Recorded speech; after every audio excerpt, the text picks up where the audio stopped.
How do we create wealth in the face of ignorance, poverty, and lack of opportunity? Stay tuned and find out now. Please follow our interactive conversation on Twitter by following @SolutionsTV and the hashtag at the top of the screen. Get a pen, pencil, or pad, call a friend or colleague to join you. Let's collaborate and learn together. We'll be right back.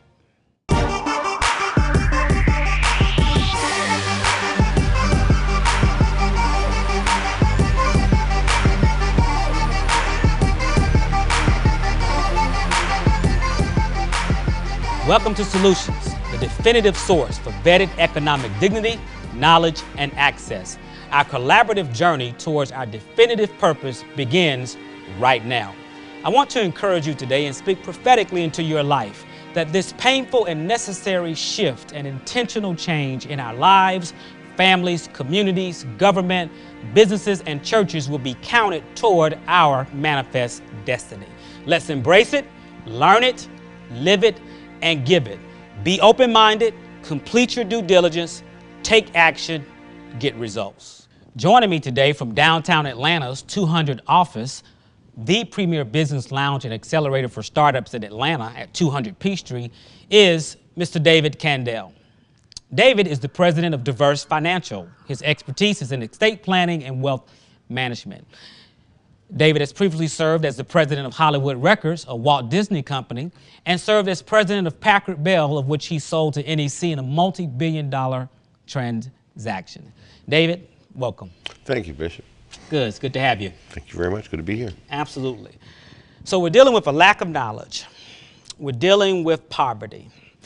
And poverty is just not an economic paradigm. Poverty is a mindset. And we're also dealing with lack of opportunity.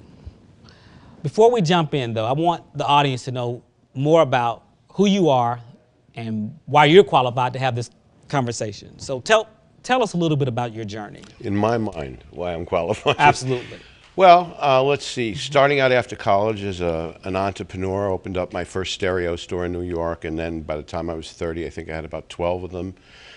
Then moved to the West Coast and came into a very large opportunity in Hollywood Records, and then coming into Packard Bell's parent company, which I was the president of, and from a $200 million venture, we grew that into the $5 billion Packard Bell Electronics, which I was with until the end, and it was an amazing transformation because we actually created the home computing business worldwide during that time. That was the #1 selling product out there. And wow.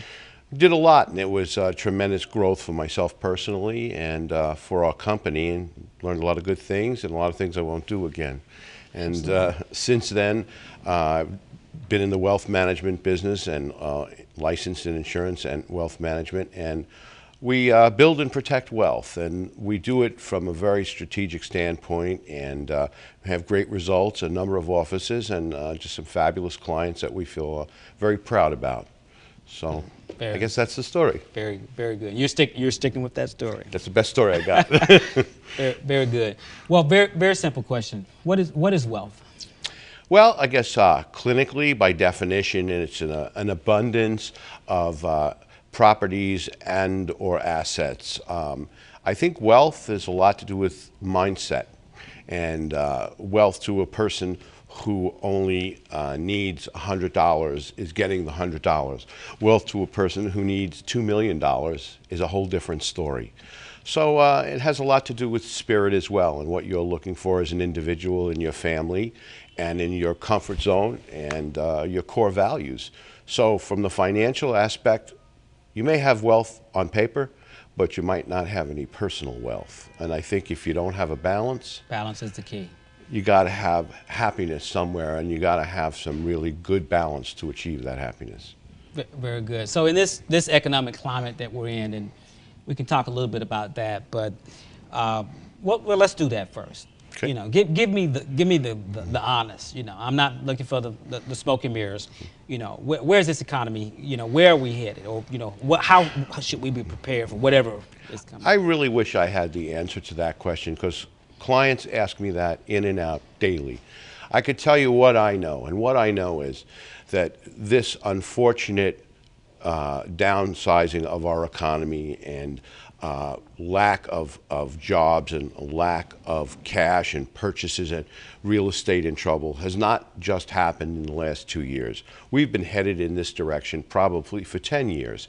And it is caused from a few folks we were talking to earlier today were talking about what happened with the real estate and how Fannie and Freddie and so many excess loans were giving out and so much extension of credit on credit cards to clients that really weren't worthy of it, you know, like you were getting a credit line in the mail to take advantage of that you never asked for. Well, you know, there's quite a bit of greed in society, and a lot of people took advantage of it, and the system collapsed. I mean, I have never seen or read about an economic time like the one that we are in now and the challenges we face. There is no fast solution. For the individual out there, I say to them, be very careful. Don't have funds or assets at risk. Being at risk right now is a very foolish place to be because no one really knows the answer.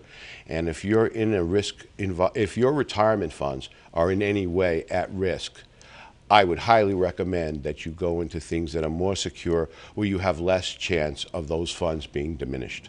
Okay, I want to clarify, because when you're saying no risk, which you're not saying don't do anything. Oh, no, no. Okay. You can't change your position by not doing anything. But, you know, being that we are licensed asset managers and we have a large group of clients that have money in the market, have money in bonds, have money in different financial products out there, you know, there's a certain risk factor in things that used to be stable and aren't anymore. No, we don't have a crystal ball, but if you put your entire life savings and you're in your 50s or 60s into something and it fails, you can't replace that income. Right. You can't go back 20 years ago and build up the 401 like so many tens of thousands of people got creamed on in '08. You know, they put their whole life savings in one vehicle and then the market crashed and they never really believed that they were in the market, but they're in the market. And those folks were devastated and they can't recover now.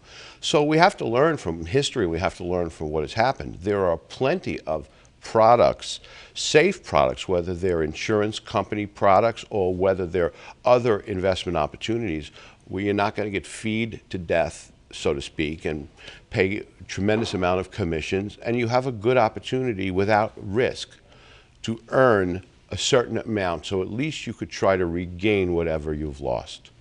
So these products, how do churches, pastors who, you know, give their lives to serving humanity and their community, and, you know, they're good at what they do, but when it comes to preparing for, you know, our children's children and developing a legacy, how can these products be leveraged to do that, where there will be a future and there will be something to look forward to? Well, it's a very good question. There's two parts of this question. One part, as you said, the pastors and the ministries and their organizations. The pastors need to look into other types of products to guarantee the growth of their asset base without risk as well.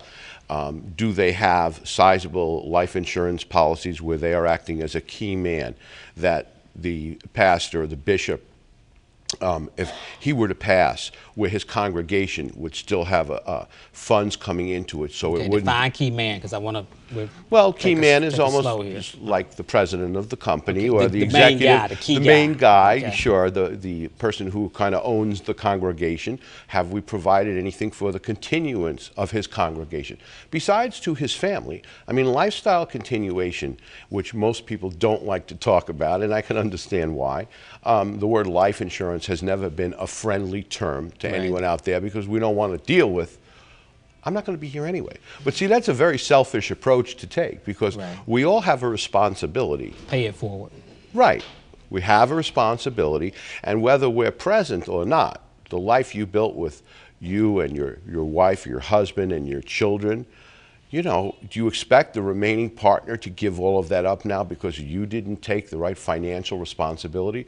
You know, if God forbid one of you should need long-term care or a nursing home or those type of facilities, that is the largest hit in someone's financial portfolio. Really? It will take your house. It will take every penny that you've had in savings because those costs are so high. There are solutions, and if you're still healthy and you care about your family and your loved ones, it is part of your responsibility to do some planning. It's not going to happen by accident. And back to the institution or the church, I mean, the pastor can devise a unique type of insurance for him. They can also invest funds as a community group and set up very unique products that will not be at market risk, where they can actually see a guaranteed growth and even an income stream later on. And you know, our whole business, Diverse Financial's key to success is individual customized plan, whether it's to meet an individual, a business, or a church. We sit down and we want to know, what are your goals? What situation are you in now? And how could we assist you to better get you where you want to go? We don't walk in with a briefcase full of different forms and say, you know, oh, you need a 27B. There's no 27B. It's, Bishop, tell me, where are you going and what could we do to help you get there and help your mission? And then we go back to a team of in-house asset managers, estate attorneys, and insurance folks, and we sit down and we lay this out to a case design group. We say, okay, let's come up with every conceivable great idea to get this particular client where they want to go. So, and that's been a very big key to our success. You know, I'm talking to the pastors and leaders, bishops, overseers, however you categorize yourself. I'm tired of getting phone calls, texts, and emails, you know, with pastors dying without making preparations, you know, without life insurance, without, you know, assuring the sustainability of the work that they've created, the cause that they've created. You know, we're passing the plate to, you know, pay for last, you know, respects, yeah, sure, or what have you. Final expenses. And, you know, you've got, you know, 3 months and then the spouse and the children are, you know, out on the street. I mean, I'm speaking to the pastors right now, and I don't want you to allow this year to go by without putting this in place. I mean, we hear a lot of talk about, you know, different communities. Even when you look at the African American community, 70,000 churches, representing 40 million total, you know, constituents that consume $1 trillion a year after taxes. Consume $1 trillion a year. A simple shift in the mindset. You know, churches are bringing in $20 billion a year in their They're not coffers. planning. You know, you need all the principals, or we'll call them the pastors. They need to think a little bit outside the box. Conventional thinking right now, in an unconventional market, with a roller coaster of an economy, so many folks out of work, so many people out of homes, there is no answer that any great visionary can put on the table and say, if you do this, we're going to heal. It takes a collective effort of people starting to really look into the future and do something about it. Being educated on what my choices are, rather than just what we used to do. Before 2008, when the economy appeared to be better, I don't know if it was really better, appeared to be better, we were all kind of going along on our way. We saw some earnings, if we had some retirement funds, everything was fine. And then it's like they took the bottom out of the floor and everyone is scrambling around. And you know, one mindset I run into all the time is many people sit out there and they say, one, it won't happen to me. Two, well, when I'm done, I'm done. And they never really know what it's like for the people left behind.